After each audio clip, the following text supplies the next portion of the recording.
Calculate the entropy change in the surroundings when 1 mole of N₂O₄ gas is formed from 2 moles of NO2 under standard conditions at 298 Kelvin.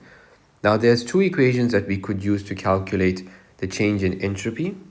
The change in entropy can be calculated as delta S is equal to the heat that is supplied to the surroundings divided by the temperature in Kelvin of the surroundings. Or we can calculate it where the change in entropy is equal to minus the delta H of the system divided by the temperature in Kelvin of the surroundings.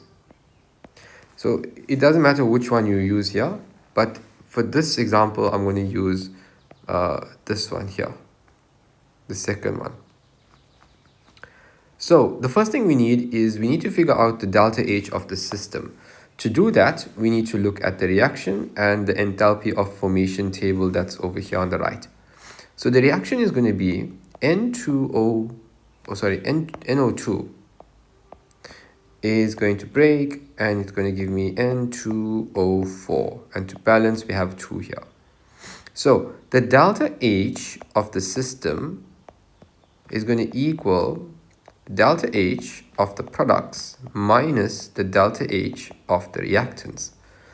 Now the products is the N₂O₄, it's simply 9.16, minus the delta H for the reactants, it's 33.18, but that is kilojoules per mole, and we have 2 moles of NO2, so it's going to be multiplied by 2, so 33.18, and that gives us an answer of negative 57.2 kilojoules. Now we can substitute and solve.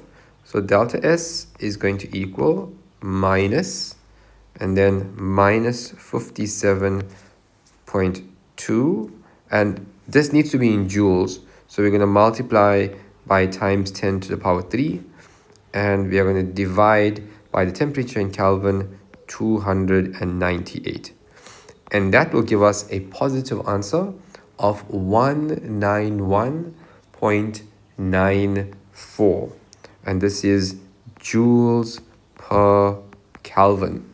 Now this is an exothermic reaction, and so we're going to have an increase in the entropy of the surroundings, so that's why our change in the entropy is positive.